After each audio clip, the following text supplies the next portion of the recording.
Merci et bonsoir. Je voudrais vraiment remercier la Cité des Sciences et Monsieur Dan David et l'Université de Tel Aviv qui nous donnent l'occasion d'inaugurer de façon tout à fait extraordinaire le cycle de conférences que nous souhaitons vous proposer sur le cancer pour vous expliquer la nature du cancer, les changements de vision que nous avons sur la nature du cancer et comment ces progrès fondamentaux, de la même façon que quand Pasteur a découvert les microbes et a inauguré la théorie bactérienne des maladies infectieuses, il a préparé la voie à des changements profonds de la médecine, à la découverte des antibiotiques et à un changement fondamental de la compréhension et de la stratégie de traitement des malades atteints de maladies infectieuses. C'est à peu près cette époque, entre Pasteur et les antibiotiques, que nous sommes en train de vivre dans le domaine de la cancérologie. Et le but de la conférence, de la série de conférences que nous souhaitons vous donner dans les semaines qui viennent, avec l'Institut Gustave Roussy et la Fédération des centres de lutte contre le cancer, et avec Dominique Maraninki, qui est maintenant le nouveau président de l'Institut national du cancer et qui est l'ancien directeur du Centre de lutte contre le cancer de Marseille, nous souhaitions vous donner un panorama de ce transfert des connaissances de la recherche fondamentale vers le traitement des patients et les nouvelles perspectives qui sont offertes à la cancérologie aujourd'hui. C'est un sujet ardu, c'est un sujet complexe, mais c'est un sujet d'une importance tout à fait grande et nous aurions voulu concevoir cette série de conférences comme une symphonie avec un crescendo.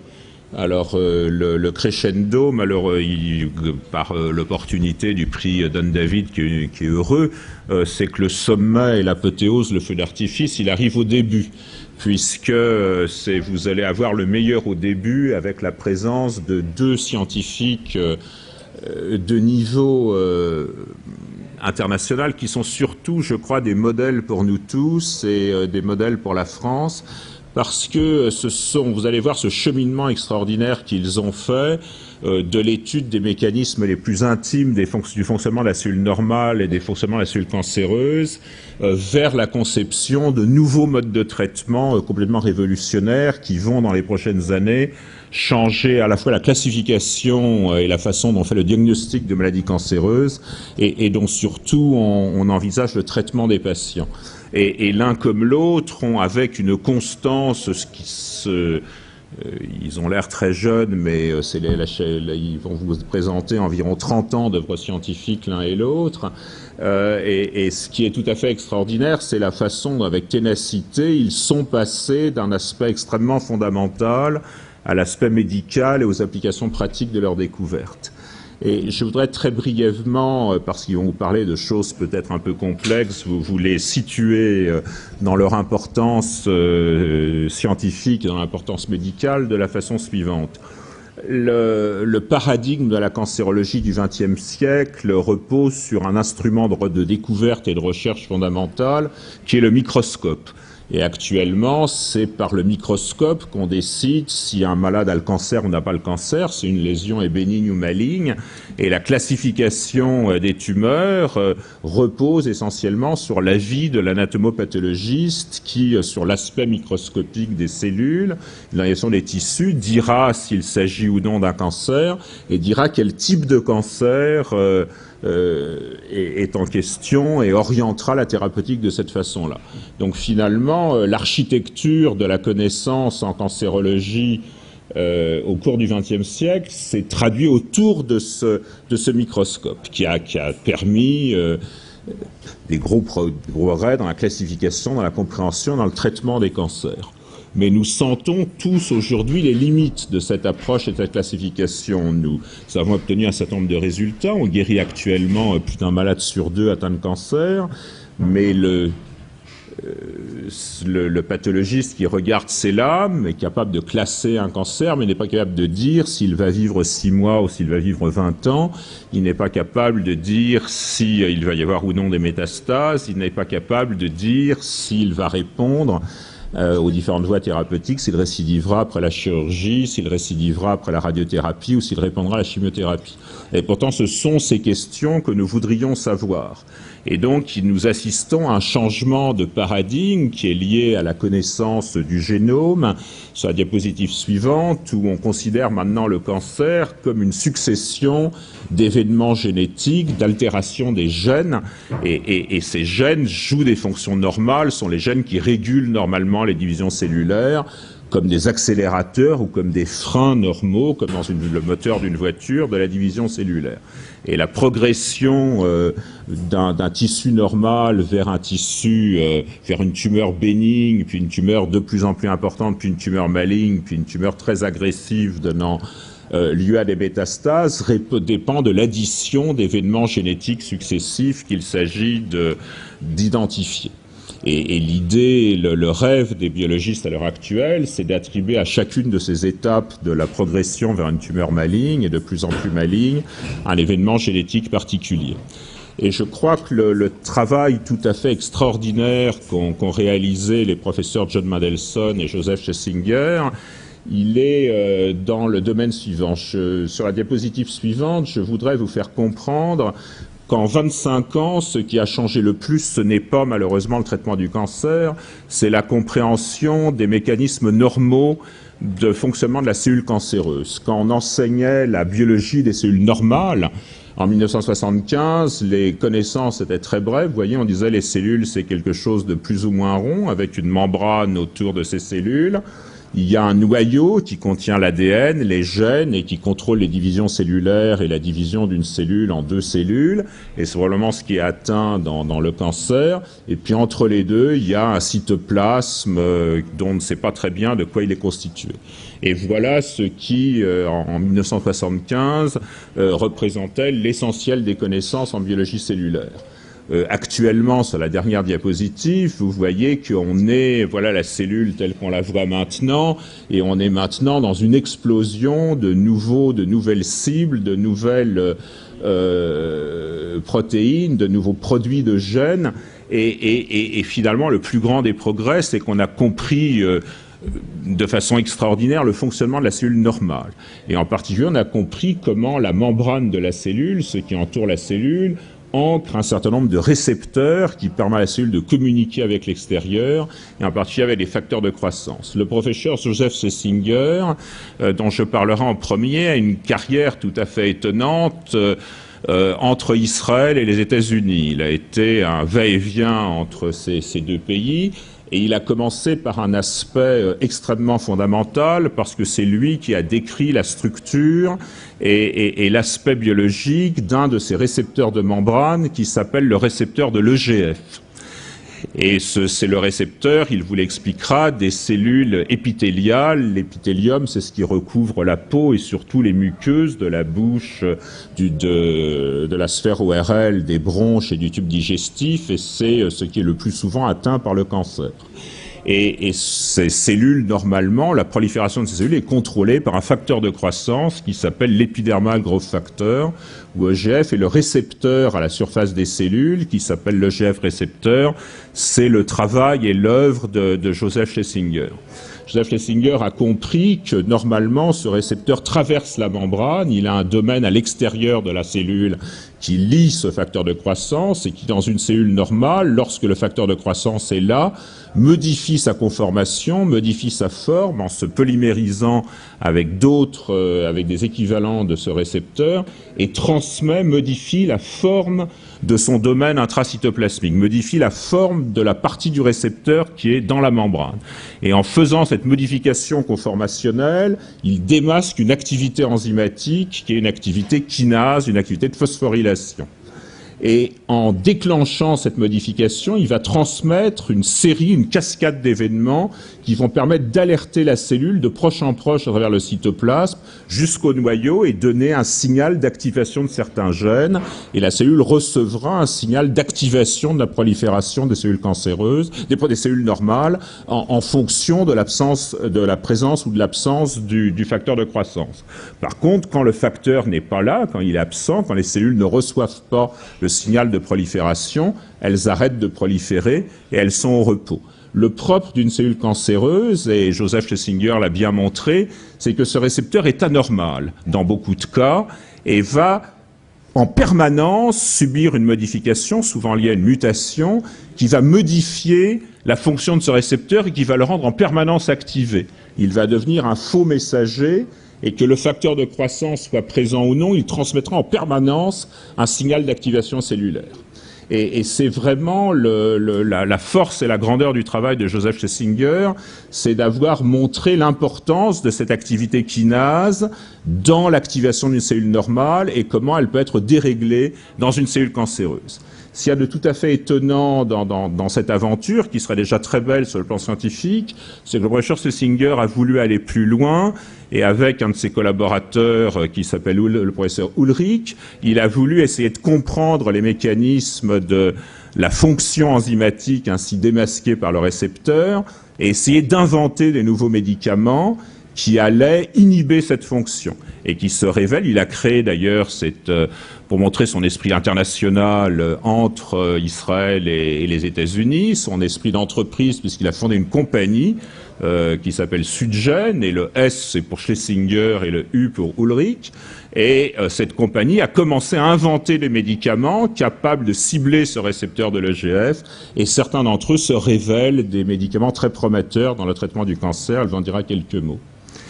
Le professeur John Mandelson, lui, vient d'un horizon plus clairement médical et est un cancérologue dont la carrière s'est poursuivie essentiellement au Memorial Sloan Kettering de New York, qui est un grand institut du cancer, et il est maintenant le directeur du plus grand centre anticancéreux du monde, qui pour nous est un modèle, le MD Anderson de l'Université du Texas à Houston. Et je pense que ce qu'illustre extraordinairement le professeur Mandelson, qui est d'abord un ami personnel et qui est vraiment un modèle pour la cancérologie française, c'est deux éléments tout à fait importants sur lesquels je voudrais insister, que vous reverrez venir tout au long de cette série de conférences. C'est la multidisciplinarité, le fait que la cancérologie est quelque chose de trop complexe pour être compris par un seul savant, pour être médecin, et qu'il faut des équipes de chercheurs, des équipes de médecins, et surtout une recherche translationnelle, et que c'est vraiment par le partage des connaissances, le partage des techniques qu'on peut, dans cette masse de connaissances nouvelles accumulées par la recherche, concevoir des nouvelles pistes de traitement et nouvelles pistes d'approche du cancer. Et je crois que le professeur Mandelson, dans sa dimension, est essentiellement un grand chef d'orchestre qui a su vraiment allier l'alliance de grandes équipes de chercheurs et de grandes équipes de cliniciens pour essayer de comprendre ce que ceci signifiait en termes d'approche. Alors il s'est intéressé lui aussi à ce récepteur de l'EGF, et a utilisé, il y a déjà plus d'une vingtaine d'années, un anticorps monoclonal dont il vous parlera, qui cible ce récepteur de l'EGF, d'abord pour contribuer à la connaissance comme outil de recherche sur le récepteur de l'EGF lui-même, et puis le premier à avoir eu l'idée d'utiliser cette approche comme outil thérapeutique dans le cancer, et d'ouvrir le champ des thérapeutiques ciblées du cancer, des thérapeutiques intelligentes, qui reconnaissent les cellules cancéreuses et qui, au lieu de tuer aveuglément toutes les cellules qui se divisent, va essayer d'utiliser les propriétés propres des cellules cancéreuses pour avoir une thérapeutique à la fois plus efficace et plus ciblée sur les cellules cancéreuses. Avec cet anticorps monoclonal, il a essayé d'abord de le coupler à un certain nombre d'agents toxiques et puis de l'utiliser directement comme un médicament, et vous verrez qu'il a obtenu des résultats tout à fait étonnants dans un grand nombre de tumeurs et dont il vous parlera. Mais ce que je crois de plus extraordinaire dans les travaux de John Mandelson, c'est ce lien permanent entre la recherche et la clinique, et c'est l'importance qu'on mesure mal encore en France et peut-être en Europe de ce qu'on appelle la recherche de transfert, la recherche translationnelle, qui dans un va-et-vient permanent essaye de transférer les connaissances de la recherche fondamentale vers le traitement des patients, et comment à partir du traitement des patients on peut obtenir de nouvelles connaissances sur le fonctionnement fondamental des cellules. Et je crois que le prix d'Anne David est donné à deux des plus grands scientifiques mondiaux qui sont à mon avis très largement au niveau du prix Nobel, et qui illustrent pour nous cancérologues ces deux concepts clés de multidisciplinarité et de recherche translationnelle, et je crois qu'ils sont une extraordinaire introduction et qui aurait été d'ailleurs une extraordinaire conclusion à ce cycle de conférences sur le cancer. Je crois que vous rentrez de plein pied dans la cancérologie du XXIe siècle, grâce au professeur Schlesinger, au professeur Mandelson, et c'est pour moi un grand honneur, un grand plaisir de les accueillir ce soir.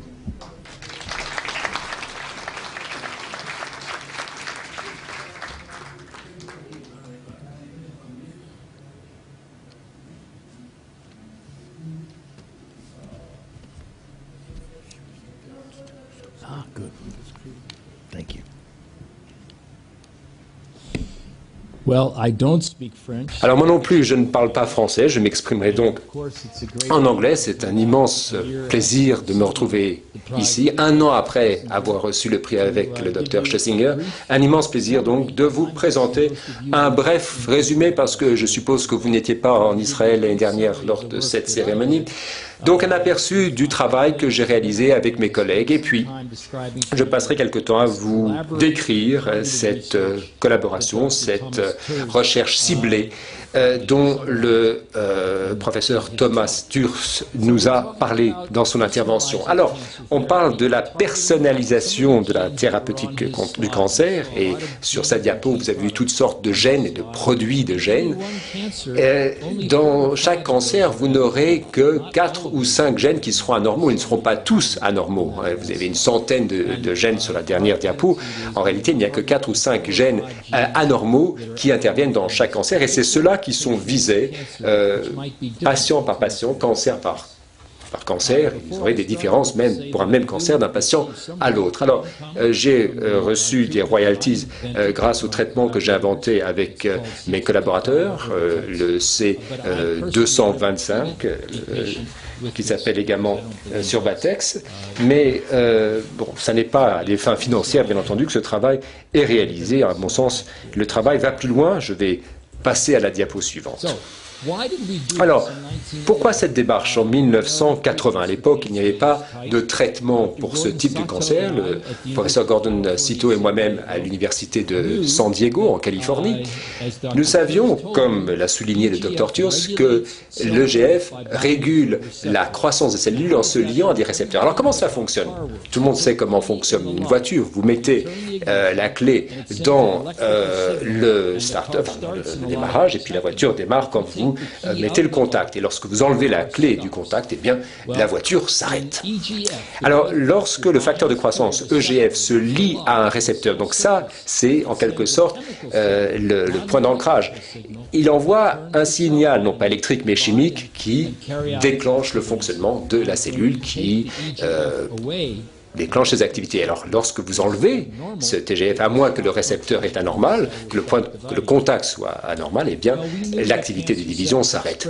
Alors, nous savons que les cellules cancéreuses ont des niveaux de récepteurs EGF très élevés, donc il y a beaucoup de points de contact. Et puis, alors, l'EGF fait ses propres clés. Normalement, la clé vient de l'extérieur, mais là, c'est la cellule cancéreuse elle-même qui fabrique ses propres clés et qui met le contact, qui déclenche, si vous voulez, la division. Et puis, les oncogènes ont été découverts dans les cellules de rats, de souris plutôt, et la première cellule s'appelait la cellule SARC, S-A-R-C, et le professeur Schlesinger vous parlera de la tyrosine kinase qui intervient. Le deuxième gène qui a été découvert, qui présente la même propriété, c'était le récepteur de l'EGF. Donc nous savions que les récepteurs dans les cellules cancéreuses avaient une propriété chimique qui était analogue à celle du gène qui provoque le cancer chez les souris. Et donc, en 1980, en travaillant avec le docteur Sato, nous avons fait l'hypothèse que si nous pouvions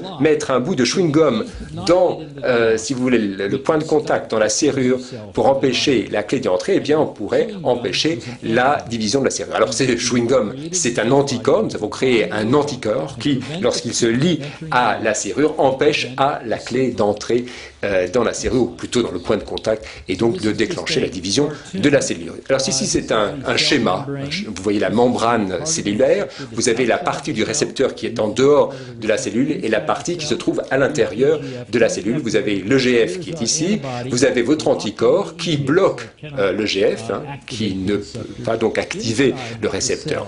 Maintenant, à l'intérieur de la cellule, vous avez la partie du récepteur qui a les propriétés chimiques de la tyrosine kinase. kinase, et le professeur Chesimier va vous en parler dans un instant, et vous avez un certain nombre de médicaments qui ont été élaborés, notamment des médicaments élaborés par lui-même, qui agissent à l'intérieur de la cellule pour bloquer cette activité et empêcher la propagation du signal qui entraîne la division cellulaire. Alors dans notre cas, nous avons travaillé avec un anticorps qui se lie à l'extérieur de la cellule et qui bloque la liaison de l'EGF, et donc qui empêche la propagation du signal. Alors, vous savez que dans la science, il y a toujours un élément de hasard et de chance. Ici, nous savons que il y a une autosuffisance des signaux de croissance. Je vous ai dit que la cellule cancéreuse a sa propre clé de contact et déclenche elle-même sa division. Alors, il y a 6 caractéristiques qui ont été énumérées sur les cellules cancéreuses, où elles diffèrent des cellules saines. D'abord, elles produisent donc leurs propres signaux de croissance. Mais les cellules cancéreuses peuvent bloquer les signaux d'anticroissance. Les cellules peuvent éviter la mort, puisque la lyse cellulaire, comme on l'appelle, peut provenir de différents facteurs. La cellule cancéreuse peut éviter tout cela. Les cellules donc peuvent se reproduire indéfiniment, sans arrêt, ce qui n'est pas le cas des cellules normales. Les cellules cancéreuses produisent des molécules qui entraînent un flux de sang qui alimente les cellules cancéreuses, et puis évidemment les cellules cancéreuses se propagent dans le corps et créent des métastases. Alors si le signal du récepteur EGF est propagé, toutes ces propriétés propres aux cellules cancéreuses sont amplifiées. Alors nous avons créé un modèle de cette molécule du récepteur qui simule donc toutes ces propriétés, et si l'on réduit l'activité du récepteur EGF avec notre anticorps ou avec un inhibiteur de la tyrosine kinase, alors toutes ces propriétés sont bloquées. C'est-à-dire qu'on bloque chacune des propriétés. Alors, par hasard un petit peu, nous avons choisi la voie qui était la plus efficace pour s'attaquer aux cellules cancéreuses.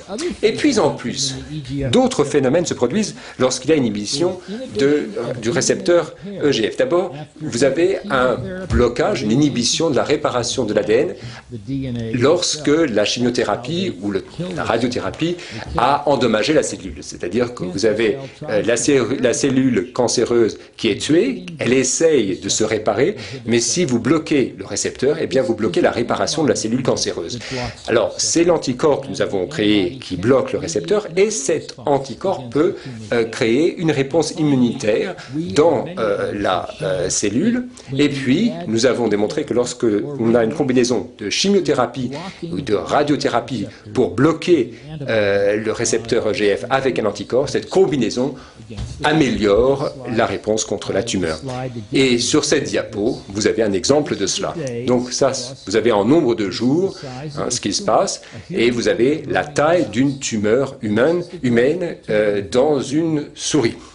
Alors, au début, la tumeur sans traitement, ensuite celle qui est traitée avec la meilleure chimiothérapie connue, ensuite celle traitée avec l'anticorps C225 qui bloque le récepteur EGF, et lorsque nous appliquons la combinaison de l'anticorps et du médicament, eh bien nous avons eu un traitement qui, en 3 semaines, a bloqué la croissance de la tumeur. Donc pendant 21 jours, pas de croissance tumorale, et puis ensuite, au bout de quelques mois, la tumeur a repris. Mais en fait, la combinaison de chimiothérapie et d'anticorps est très efficace. Diapo suivante.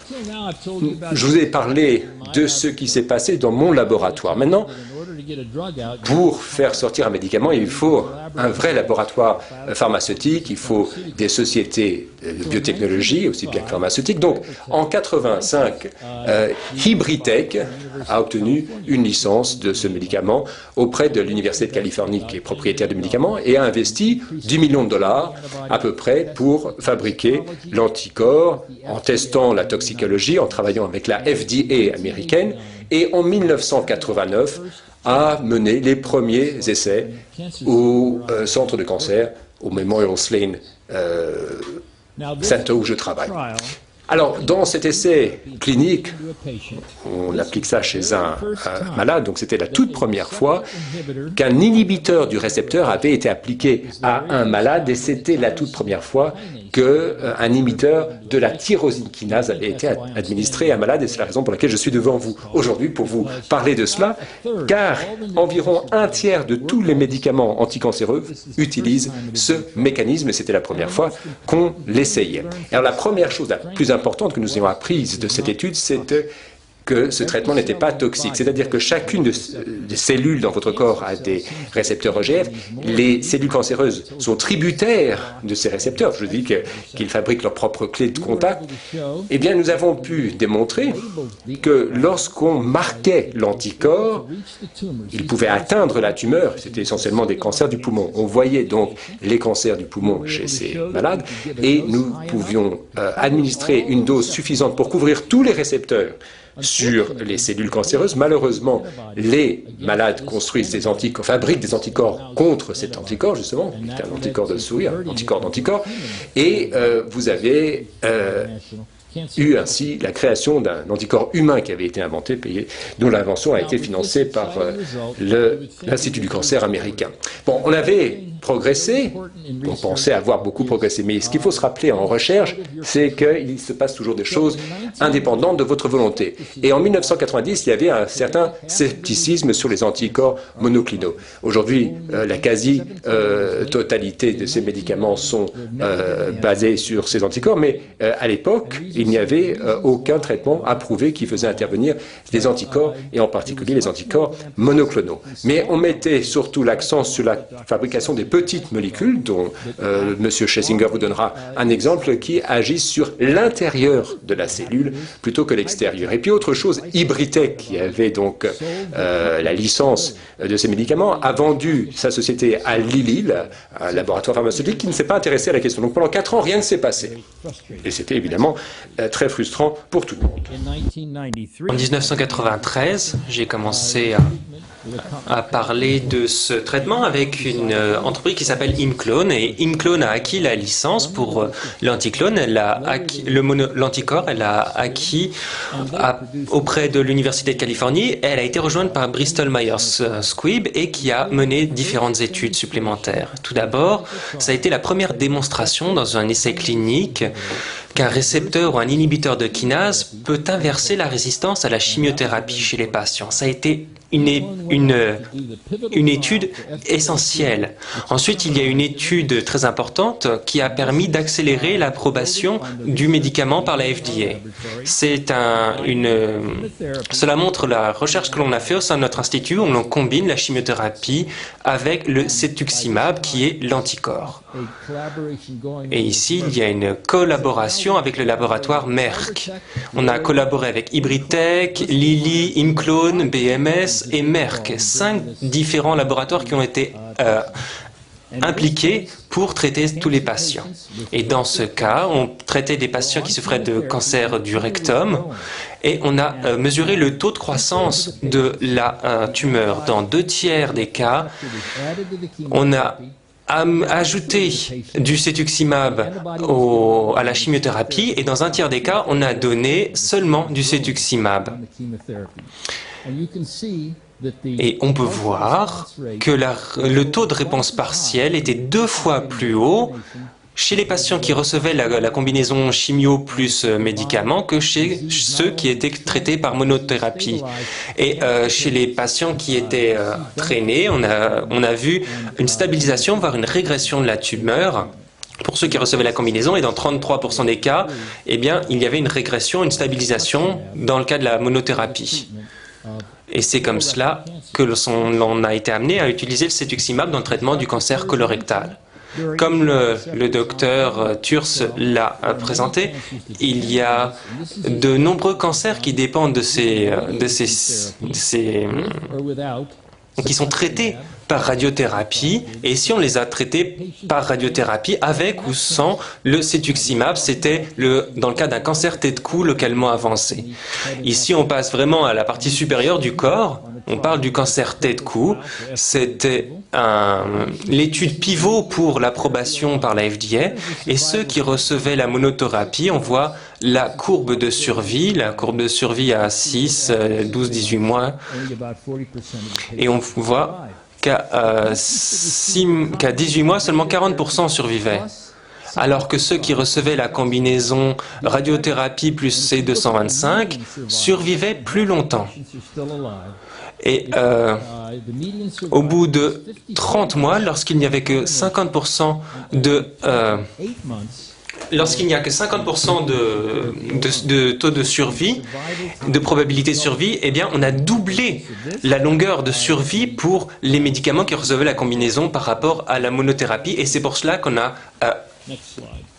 approuvé cette combinaison de thérapie, de chimiothérapie et de médicaments pour le traitement du cancer tête-cou. Tous ces récepteurs, tous ces inhibiteurs bloquent les récepteurs de l'EGF. Nous ne sommes pas les seuls à avoir effectué des recherches. Il y a un médicament qui a été approuvé par la FDA, c'est le C225 et le nôtre. Le C774 vient d'un autre laboratoire et le C225 a été approuvé par la FDA pour le traitement du cancer tête-cou, et il faudrait ajouter encore une puce ici, et il y a encore une demi-douzaine d'agents qui sont à l'étude, et on attend de bons résultats sur cela. Donc, pour conclure cette partie, l'hypothèse d'origine selon laquelle les récepteurs d'EGF et la tyrosine kinase de ces récepteurs est une cible utile pour traiter le cancer. Il a fallu 20 ans, 3 universités, 5 laboratoires pharmaceutiques ou une entreprise de biotechnologie, et avec des études cliniques qui ont été menées sur 2 continents. Ça a été une approche vraiment révolutionnaire. Il y avait toutefois certains défis. Les taux de réponse chez les patients étaient plus bas que dans le cas des essais sur les animaux. Il faut donc présélectionner les patients pour savoir ceux qui répondront au traitement ou pas. Aussi, nos résultats précliniques prédisaient qu'il nous fallait combiner ces inhibiteurs de récepteurs avec la chimiothérapie, mais il y a beaucoup d'obstacles pour combiner ces médicaments avec les chimiothérapies. Et il y a aussi une explosion des traitements potentiels qui ciblent le cancer. Il y a des remplacements de gènes, il y a des molécules d'ARN, des protéines, des peptides, on peut administrer des anticorps.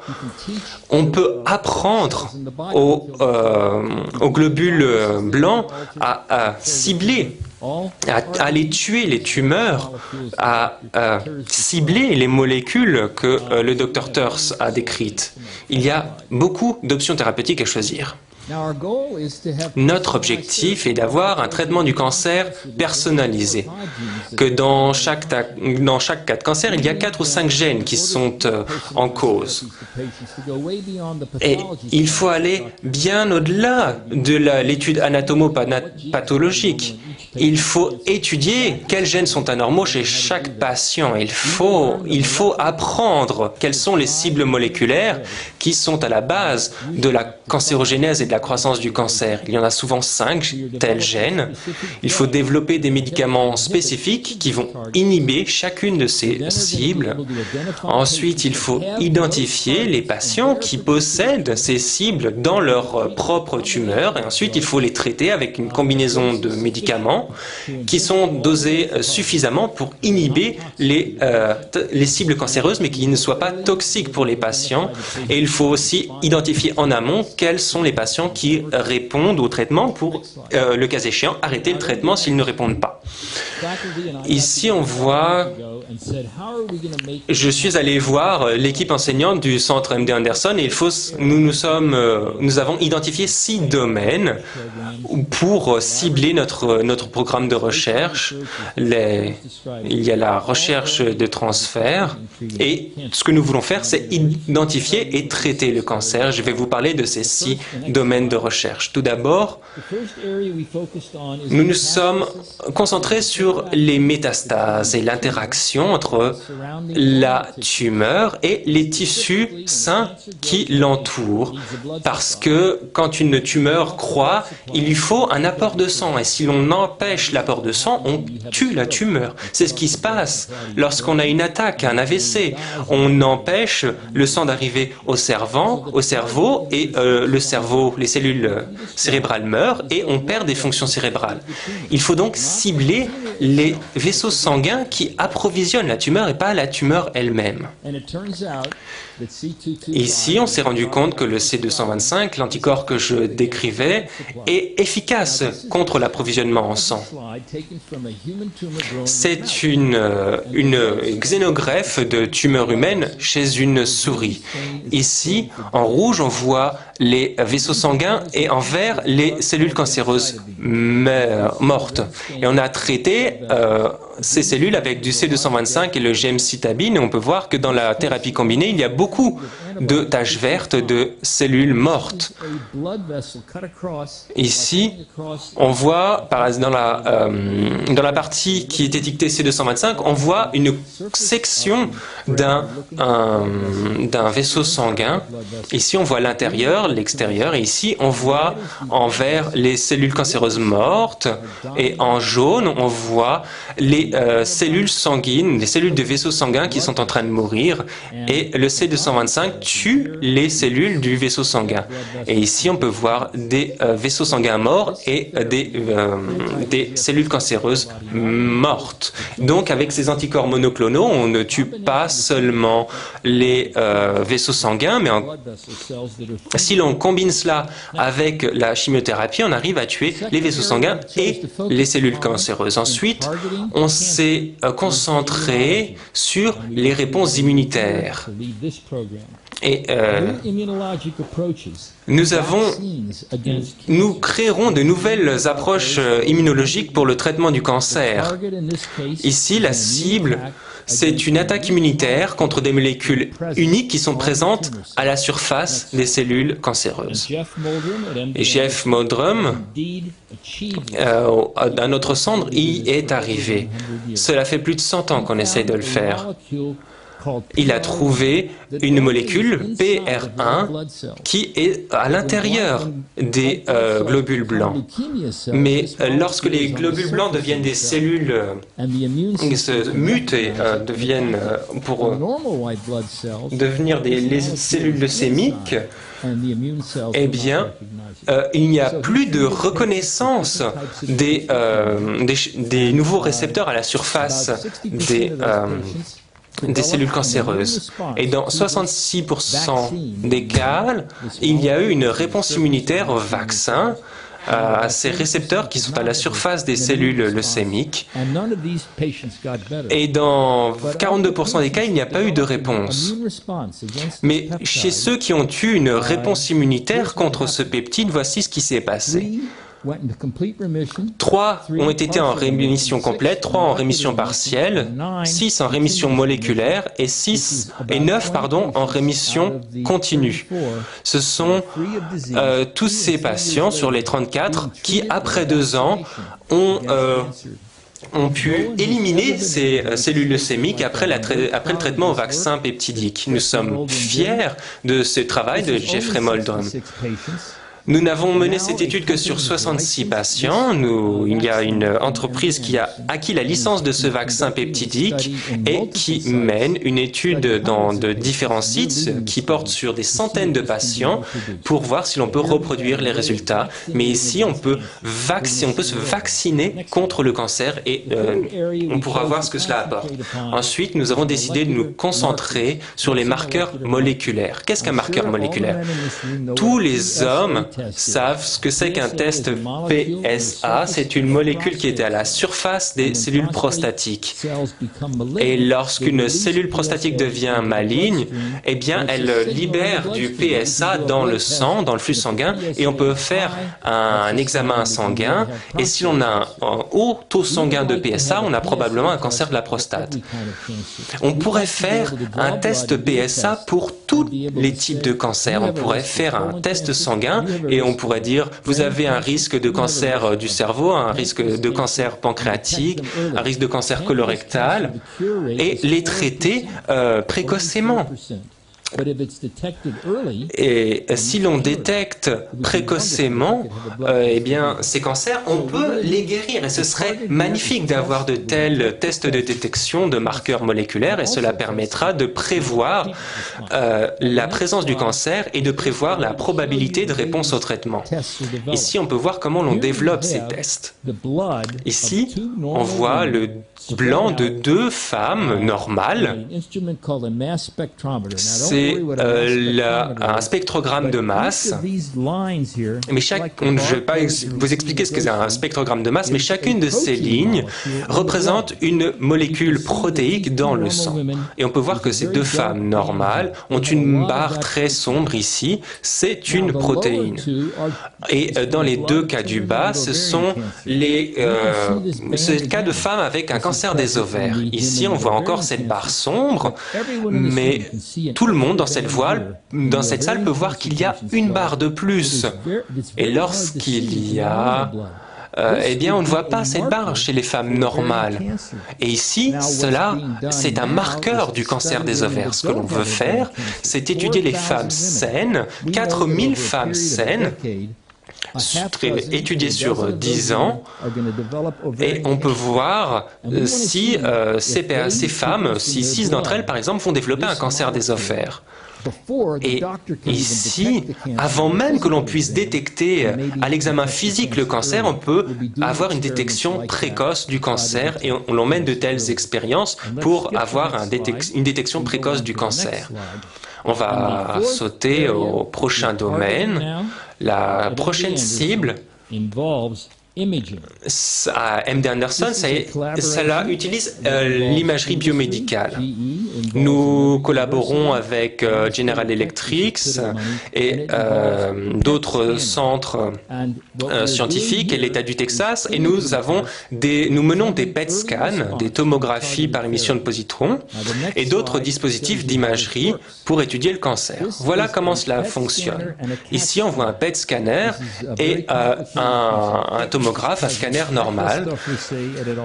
Ce sont des méthodes d'imagerie qui sont présentes dans un tomodensimètre, qui sont présents dans tous les centres d'oncologie. Et ici, on peut voir les tumeurs. Ici, on voit par exemple sur une radio la taille des tumeurs. Ici, ces masses noires sont des tumeurs. On ne voit pas ce qu'il y a à l'intérieur, mais on peut voir les tumeurs. Et avec un PET scan, on a des traceurs radioactifs qui sont injectés aux patients. Et ici, en noir, on voit le sucre, les glucides qui révèle la périphérie des tumeurs. À la périphérie, on a pris probablement des cellules mortes, mais il y a beaucoup de consommation de sucre parce que les cellules cancéreuses ont besoin de sucre pour se développer. Et le patient qui a commencé avec le régime de thérapie A, et on peut voir qu'après 3 jours, il y a encore beaucoup de tumeurs, et si l'on injecte du sucre radioactif, eh bien, il y a encore la consommation par les tumeurs de ce sucre radioactif. Avec un scanner normal, il faudrait attendre 3 mois pour voir ces résultats. Et ici, si l'on donne un régime de chimiothérapie B, on peut voir que tout le noir, toutes les masses noires disparaissent. Seulement 3 jours, on peut voir que la tumeur devient malade, elle ne peut plus consommer le sucre, et on peut voir qu'après 3 mois, après seulement 3 jours de thérapie, on voit que le traitement marche ou pas. On n'a plus besoin d'attendre 3 mois pour mesurer les changements et voir la réduction de la taille. On n'a plus besoin d'attendre de voir un changement de la taille de la tumeur. On peut voir seulement après 3 jours avec un PET scan si la thérapie fonctionne. Ensuite, la dernière cible de traitement C'est une approche ciblée, c'est un traitement ciblé. Nous voulons développer de nouveaux traitements pour attaquer les gènes qui provoquent le cancer et toutes les voies moléculaires qui sont responsables de la prolifération, de la survie et des métastases de cellules cancéreuses. Il y a environ 30 000 gènes dans chacune de nos cellules. Environ 500 de ces gènes contrôlent la croissance cellulaire, contrôlent si une cellule va se diviser ou pas. Et dans les cas de cancer, environ 5 gènes ne fonctionnent pas correctement. Ce que l'on veut faire, c'est donc développer des médicaments qui ciblent ces... on développe à l'heure actuelle des médicaments qui ciblent ces 500 gènes et ce que l'on veut faire, c'est pouvoir cibler des gènes spécifiques. C'est notre démarche actuelle. Ici, on peut voir les médicaments qui sont développés à MD Anderson. Nous sommes aussi un laboratoire pharmaceutique. Voici le nom des substances pour cacher ce que sont vraiment les molécules. Et on a une description des molécules, mais ce que l'on peut voir, c'est que chacune de ces molécules target. Certaines font l'objet de licences à des laboratoires pharmaceutiques. Dans certains cas, nous continuons les recherches nous-mêmes. Toutes ces molécules ont fait l'objet d'essais cliniques de phase 1 et certains font l'objet d'une soumission à la FDA. Donc, ce que nous essayons, c'est de cibler des gènes spécifiques et des produits de gènes spécifiques qui sont impliqués dans les cancers. Pour résumer, je vous ai parlé en première partie de ce que j'ai fait avec de nombreux collègues. On a commencé avec Gordon Sato. On avait une hypothèse toute nouvelle. On voulait attaquer les voies des récepteurs EGF pour traiter le cancer. Ensuite, je vous ai parlé d'une grande organisation telle que MD Anderson. Il y a 1000 membres du corps enseignant qui étudient les traitements du cancer à l'Université du Texas. Ils se rassemblent pour étudier 5 différentes façons d'améliorer notre façon de traiter les cancéreux, soit en empêchant l'approvisionnement de sang, soit avec une détection précoce par le biais de marqueurs, soit en détectant la réponse au traitement, en utilisant le système immunitaire ou en développant des traitements ciblés. Je crois qu'il y aura peut-être une séance de questions après, mais je vais maintenant donner le micro à mon collègue avec qui j'ai collaboré dans le passé, le docteur Joseph Schlesinger. Je tiens à féliciter les lauréats 2007 qui ont reçu un prix pour leur travail dans le domaine de l'énergie. Et puis, je voudrais poursuivre sur ce domaine qui a été décrit par John. Ici, on parle de ces récepteurs à activité tyrosine kinase. Alors, je vais vous raconter une histoire assez ancienne, en tout cas, sur ce thème.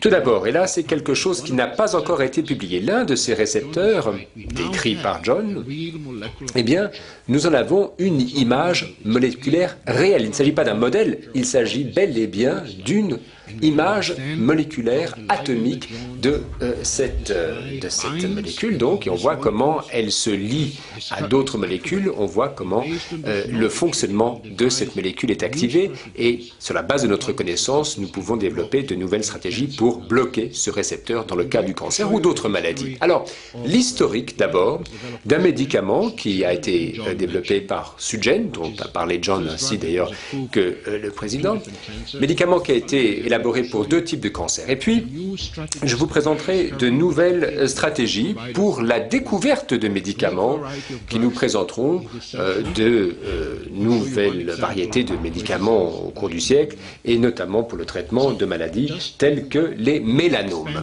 Alors, pour poursuivre ce qu'a dit John, le génome contient quelques 90 protéines de tyrosine kinase qui peuvent être classées en deux familles. 59, ce sont des récepteurs à activité tyrosine kinase, et là il y en a 20 sous-familles. On nous a parlé des récepteurs EGF, et on voit leur rôle dans différents cancers. Il y a donc 59 récepteurs à activité tyrosine kinase, et puis vous avez quelques 31 non-récepteurs à activité tyrosine kinase qui sont distribués dans 10 sous-familles. Et là, vous avez les principaux groupes concernés. Quelques 52% de protéines oncogènes sont liées à des cancers chez l'homme, et donc évidemment, ce sont des cibles toutes trouvées pour les laboratoires pharmaceutiques et les chercheurs qui travaillent sur le cancer. Donc là, c'est un des grands trésors de découverte sur le cancer, donc, qui ont été réalisés ce siècle. Alors, vous avez une architecture assez analogue pour ces différents récepteurs. Vous avez ici la membrane. Vous voyez la façon dont l'activité extracellulaire est réalisée. Vous avez différentes voies qui sont impliquées. Ici, vous avez la couleur de ce noyau, de ce cœur tyrosine kinase. Alors, on s'est intéressé au fonctionnement de tout cela.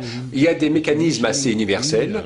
Alors, au début, en vert, vous avez des monomères qui sont inactifs, et puis lorsque vous avez une dimérisation, eh bien, vous avez une activité qui se crée. Vous pouvez avoir également un dimère inactif.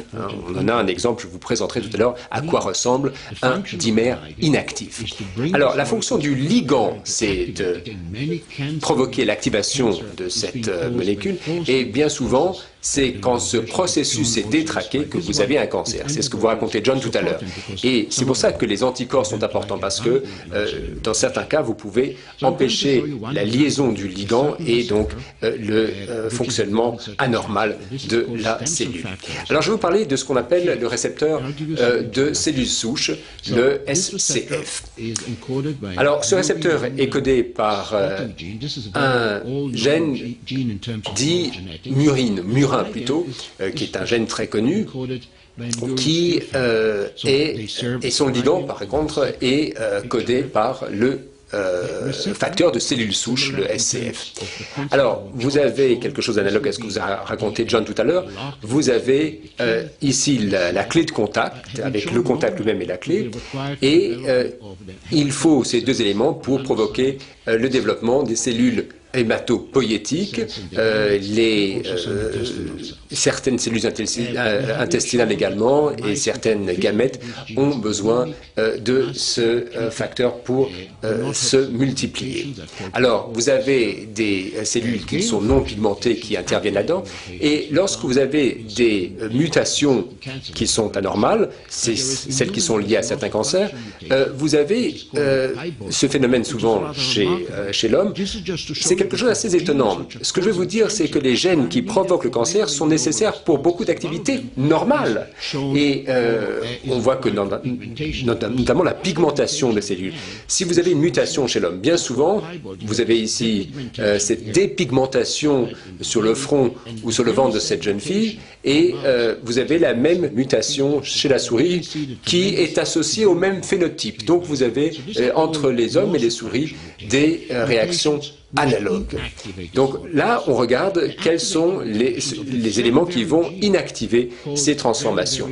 Alors évidemment, lorsque vous avez des cellules qui se comportent de manière anormale, vous pouvez avoir soit des cancers, soit des maladies extrêmement graves. Alors, ces différentes parties de la molécule qui sont concernées, vous avez par exemple les tumeurs stromales gastro-intestinales, qu'on appelle les GIST, en tout cas dans l'abréviation anglaise. Vous avez un autre type de mutation, c'est les leucémies aiguës myéloïdes, les AML, et qui interviennent également dans les dysfonctionnements de l'activation cellulaire. Vous avez également ce phénomène dans certains autres types de leucémies de certains un mastocyte, ce qu'on appelle les MCL. Alors, ce que nous avons décidé de faire, c'est de voir comment fonctionne cette molécule. Il nous a fallu quelques 12 ans pour déterminer la structure avec une résolution atomique. C'est-à-dire qu'on veut voir le fonctionnement exact. Il ne s'agit pas de faire des modèles, mais de voir effectivement la molécule. Alors, vous connaissez peut-être pas la cristallographie protéique. Il s'agit de pouvoir faire une photo, en quelque sorte, un rayon X de ces molécules, différents clichés qui permettent d'avoir une reproduction tridimensionnelle. Alors vous avez des ligands, ça c'est la clé, et puis le point d'ancrage, le point de contact en quelque sorte, donc avec ou sans ligand, donc avec ou sans clé, pour ainsi dire. Alors voilà à quoi ressemble la fameuse clé, le ligand.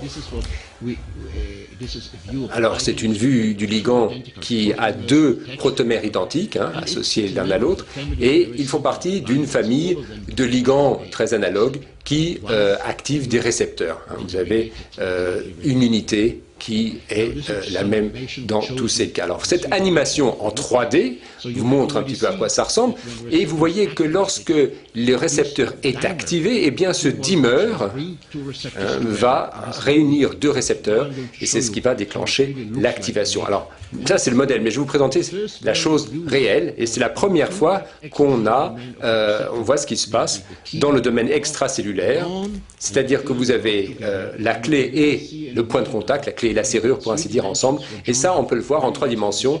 C'est ce que John vous a présenté tout à l'heure pour vous dire ce qui se passe au point de contact, la clé de contact de la serrure. Là c'était la clé de contact, maintenant vous avez le contact lui-même, la serrure pour ainsi dire, sans la clé. Alors voilà à quoi ça ressemble, ça c'est une animation, je fais tourner cette molécule sur son axe. Vous avez 5 unités identiques, ou en tout cas presque identiques, qu'on appelle D1, D2, D3, D4, et cette animation, là c'est une animation qui vous présente soit la 3D, soit la surface, mais enfin c'est une résolution très élevée.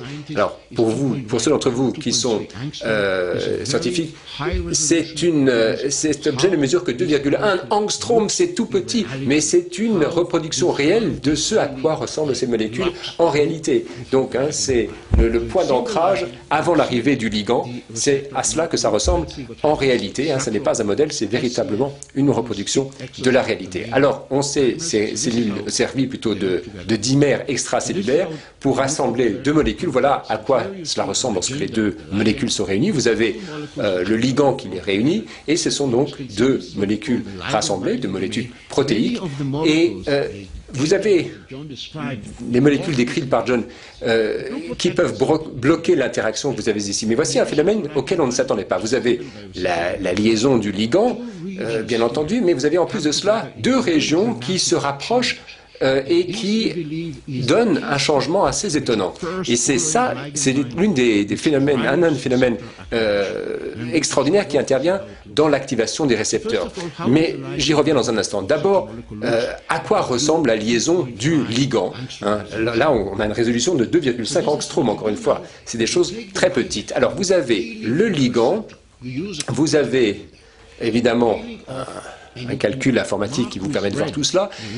En rouge, vous avez la région du récepteur, c'est-à-dire le point de contact et le point où la clé, pour ainsi dire, le ligand va entrer.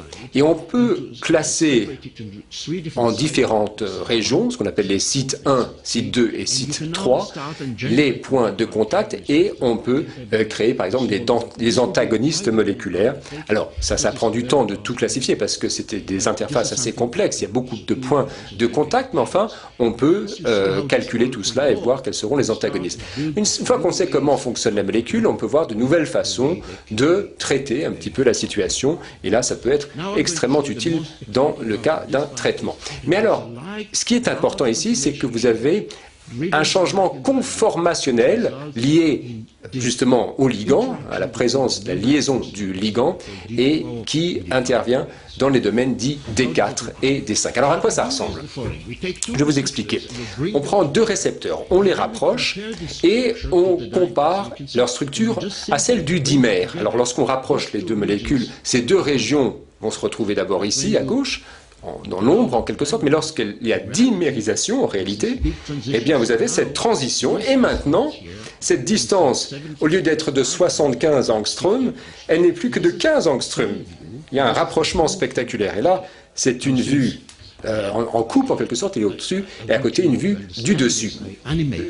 J'ai animé, si vous voulez, cette image, donc je vais vous présenter une espèce de film qui vous montre ce qui se passe lorsque les deux molécules se rapprochent. Donc elles viennent, ces deux molécules, de se rapprocher, voilà ce qui se passe, vous avez cette transition. Alors, ça n'est qu'un diagramme, donc on ne voit pas l'espace qui est rempli, mais cet espace est rempli. Je vais vous le présenter de manière plus détaillée.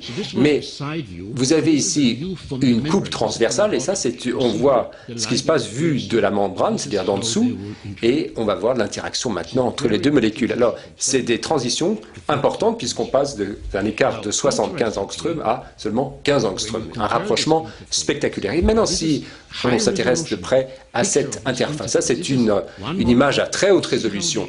On voit les interactions au niveau moléculaire. Donc là, c'est ce qu'on appelle des liaisons hydrogènes. Vous avez certains acides aminés qui sont liés à cette transformation, qui sont responsables de la transformation. S'il y a mutation des éléments, et à propos, j'ai oublié de dire que vous avez ces récepteurs qui sont présents dans bien des sites. Vous avez les récepteurs PGF, les récepteurs CSF qui sont souvent impliqués. Donc, si on connaît tous ces récepteurs, on connaît les points de contact où l'on peut bloquer les actions néfastes. Mais s'il y a mutation des acides aminés qui participent à cette réaction, et là, c'est la phosphorylation à la tyrosine qui vous a permis de voir ce qui se passe, vous avez une réponse en fonction de la dose du traitement qui a pu être administré. Il reste des résidus au moment du point de contact et si vous vous concentrez sur ce point résiduel, vous pouvez bloquer l'interaction que j'ai décrite tout à l'heure et donc en isolant justement l'élément qui bloque l'interaction, eh bien on a l'élément clé qui va vous fournir votre médicament à l'avenir. Donc là sur cette diapo, vous voyez justement les points de contact, les résidus qui interviendront donc dans la fabrication du médicament. Il n'y a pas simplement prévention de l'action et donc de la mutation, mais en fait toutes les mutations qui provoquent le cancer se produisent dans cette même région. Et donc, chez des malades qui présentent ces mutations, eh bien, ces mutations, soit la cystine, bon là c'est une mutation qui s'est produite dans cette région ici, dans cette interface ici, eh bien les mutations se produisent toutes à l'interface qui est liée à ce point de contact. Donc ce qui se passe dans cette mutation, disons, cancéreuse qui provoque le cancer, eh bien l'interaction se rapproche encore plus et donc, comme l'a dit John tout à l'heure, eh bien vous avez une réaction qui est autonome, qui ne dépend plus du ligand, puisque le ligand qui est le point de contact entre les deux, finalement est éclipsé puisque les deux molécules se touchent toutes seules, pour ainsi dire. Alors là, vous avez la situation avant dimérisation, maintenant vous avez la dimérisation elle-même, vous avez donc l'interaction entre les deux molécules, et maintenant, je vais vous présenter la même chose vue du dessous. Donc là, on se place au point de vue de la membrane. Et encore une fois, c'est une résolution à 2,5 angstroms, donc c'est très très très fin comme résolution. Regardez l'interaction, c'est quelque chose d'extrêmement complexe. Alors, pour présenter les choses de manière plus intéressante, j'ai créé mon petit dessin animé, ma petite animation. Voilà la structure qu'on a vue au départ. Il y a des parties du récepteur pour lesquelles on n'a pas une description de tous les récepteurs. Alors, on a fait un modèle. Vous avez ici la membrane. Enfin, imaginez que vous ayez une membrane. Donc là, c'est un petit peu une vue de l'esprit. Mais enfin, vous avez une structure réelle en haut et en bas, et puis ensuite, le reste est un petit peu imaginaire. Et on se dit, qu'est-ce qui se passerait lorsqu'il y a une activation du récepteur? Les parties en haut et en bas sont réelles, mais la combinaison des deux était un petit peu, encore une fois, mon imagination m'a vu de l'esprit. Mais enfin, regardez ce qui se passe. Il y a liaison donc du ligand. Un deuxième récepteur intervient. Alors, imaginez qu'il y a une membrane ici, et voici ce qui se passe à ce moment-là. les deux membranes, enfin les deux éléments se réunissent, les deux molécules se parlent, et puis il y a cette activation qui se passe. Alors, et puis comme ils s'aiment bien, ils commencent à valser ensemble. Vous voyez ce qui se passe. Alors, c'est la première fois qu'on décrit les choses de cette façon, mais encore une fois, ces résultats n'ont pas encore été publiés. Hein. Je viens d'envoyer ces résultats pour la publication. Je voulais les présenter en avant-première pour vous. Alors, je vais changer un petit peu de vitesse pour vous parler de ce dont a parlé le président. C'est notre participation au développement de médicaments qui vont traiter les malades. On a créé cette société en 1991, Sugen. C'était le premier laboratoire pharmaceutique qui se propose de produire des médicaments pour le traitement de cancer et autres maladies liées à des malfonctions, des dysfonctionnements de la protéine à activité tyrosine kinase. Alors voici les personnes qui ont participé à cette société. Il y a moi-même, mais également Axel Ulrich, Stephen Evans-Freak. Alors c'est pour ça qu'il y a SUGEN. Et ce sont les scientifiques qui ont participé à ces travaux. Vous avez des personnes assez importantes qui ont joué des rôles, quelques 150 personnes en tout. Alors c'était un exercice intéressant qui nous rappelle l'aventure de John dans son activité internationale. Donc Sugen, la société, a été créée en 1991, a été ensuite achetée par Pharmacia en 1989. Il y a eu fusion avec Monsanto en l'an 2000. Pharmacia ensuite a été acheté par Pfizer en 2003 et ensuite les médicaments qui s'appelaient initialement SU-11-248 et ensuite un deuxième médicament SU-11-657 a été créé. Alors le médicament SU-11-248 a reçu l'AMM, l'approbation donc de la FDA, pour deux indications. D'abord pour les cancers rénaux et deuxièmement pour les tumeurs stromales gastro-intestinales. Et elle s'intéressait à 3 voire 4 récepteurs. John nous a parlé du ciblage du récepteur EGF. Ici, vous s'intéressez à l'activité du récepteur PDGF et VEGF. Ce sont deux autres récepteurs importants puisqu'il s'agit de molécules qui interviennent dans l'approvisionnement en sang des tumeurs cellulaires. Et puis là, c'est la cellule dont je vous ai décrit la structure tout à l'heure. Hein, vous voyez ce qui se passe lorsqu'il y a mutation de cette cellule dans certains cancers et cette description est très utile. Ici, vous avez des scans qui ressemblent à ce que vous avez présenté, John. Hein, j'ai reçu cela de George Dimitri, qui m'a montré ces photos. Vous avez un traitement après 7 jours, une photo donc par tomographie PET.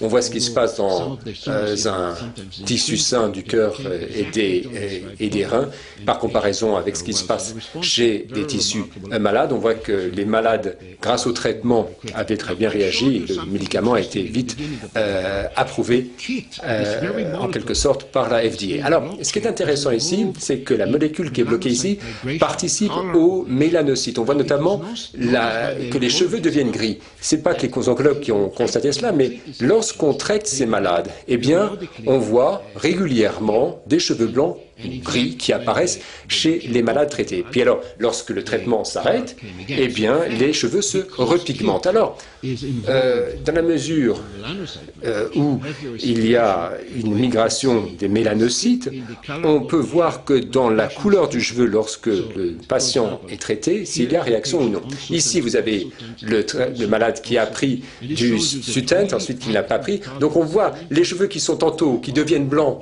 qui tantôt reprennent leur couleur, selon que l'on administre le médicament Sutent ou non. Hein, vous voyez, cette parcellisation du cheveu en zone blanche, grise ou noire. Alors là, c'était un article qui a été publié en 2005 sur les cancers rénaux, et donc c'était une application qui a été approuvée, et voilà l'approbation, l'AMM, l'équivalent américain de l'AMM, hein, l'approbation par la FDA, qui remonte à il y a maintenant un peu plus d'1 an. Vous avez une approbation très rapide, puisque le taux de réponse était absolument spectaculaire, et c'était pour des raisons morales et bien compréhensibles que l'on a décidé d'administrer le traitement sans placebo, en interrompant les placebos pour les malades, puisqu'on avait un traitement qui marchait. Alors voici la deuxième phase du traitement, enfin de l'essai sur le médicament 11-248. Vous avez une réponse très satisfaisante chez les malades présentant un cancer du sein. Vous avez des malades qui ont réagi très bien sans sans autre traitement d'ailleurs. Vous avez des malades qui étaient très mal en point, puisque au départ, vous aviez un taux de réponse de 16% au traitement, et maintenant, on a des chiffres beaucoup plus satisfaisants. L'étape 2, la phase 2 de l'étude du SUTEN chez les patients présentant des cancers du poumon à cellules dites non petites, c'est ainsi qu'on les appelle, les NSCLC. C'est un bel exemple des promesses de l'avenir, en tout cas dans la mesure où nous parlons de thérapies combinatoires qui font intervenir différents traitements. Alors, on va se dire, mais comment se fait-il qu'on ne multiplie pas les médicaments indéfiniment? Alors, c'est une question que je m'étais déjà posée. Et il y a quelques années, je me suis rendu compte qu'il y a très peu de familles de protéines à activité tyrosine kinase qui ont été découvertes. Ce que j'appelle les échafaudages, en quelque sorte la base des molécules médicamenteuses qui ont été créées. Vous n'en avez que quelques exemples. Ce qu'on appelle les quinazolines, les purines, les oxydoles, les pyrimidines, et ce que j'appelle les patents à droite, ce sont le nombre de brevets qui sont associés donc à ces structures moléculaires découvertes pour fabriquer des médicaments. Alors, il y a très peu de familles de produits, et on se dit, mais comment se fait-il qu'il y ait finalement très peu d'inhibiteurs découverts? Nous travaillons tous sur les mêmes bases de données, les mêmes titrages, nous cherchons tous des champions. Peut-être faudrait-il trouver d'autres inhibiteurs pour la tyrosine kinase. Alors, je me suis tourné vers Sugen, qui à l'époque était indépendante, pour essayer de les convaincre de trouver une nouvelle approche, mais Sugen n'a pas voulu poursuivre ce genre de recherche et j'ai décidé de créer ma propre entreprise. Alors, pour qu'il n'y ait pas de malentendu, je me suis créé moi-même, nommé moi-même PDG de cette nouvelle entreprise, et nous avons créé Plexicon en l'an 2000. Alors, j'avais à mes côtés le professeur Kim, le professeur Hirth, et donc moi-même.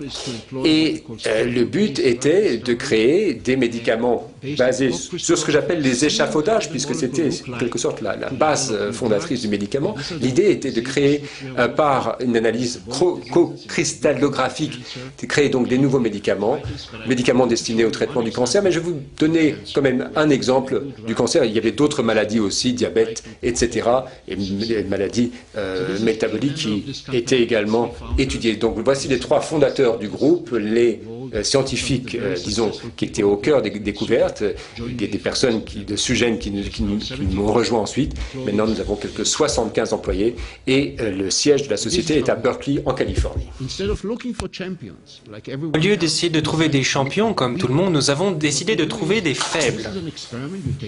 Ici, on a 3 protéines kinases et on essaye de trouver des inhibiteurs faibles plutôt que des champions. Les inhibiteurs faibles et communs. Ici, les protéines kinases 1, 2, 3. Et on recherche les inhibiteurs qui sont assez faibles et qui sont assez courants. Et on s'est convaincu, on a convaincu tout le monde d'utiliser la co-cristallographie, d'étudier le fonctionnement de ces inhibiteurs. Et sur la base de ces candidats, nous avons entraîné des robots à le faire, à les identifier. Donc on produit des protéines, on utilise des mixtures de cristallographie, on entraîne des robots à mener ces expériences, à mener ces identifications de manière automatique. Ensuite, on les met dans un incubateur.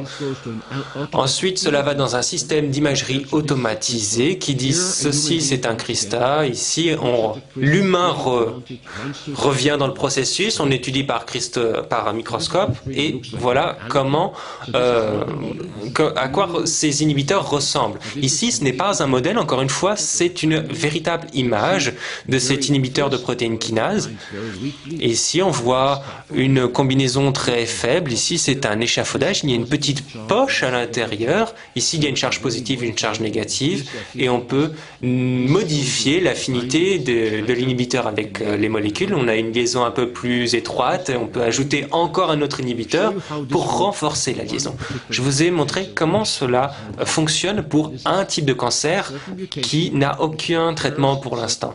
Le BRAF est une mutation qui se produit dans certains types de cancers. C'est une protéine kinase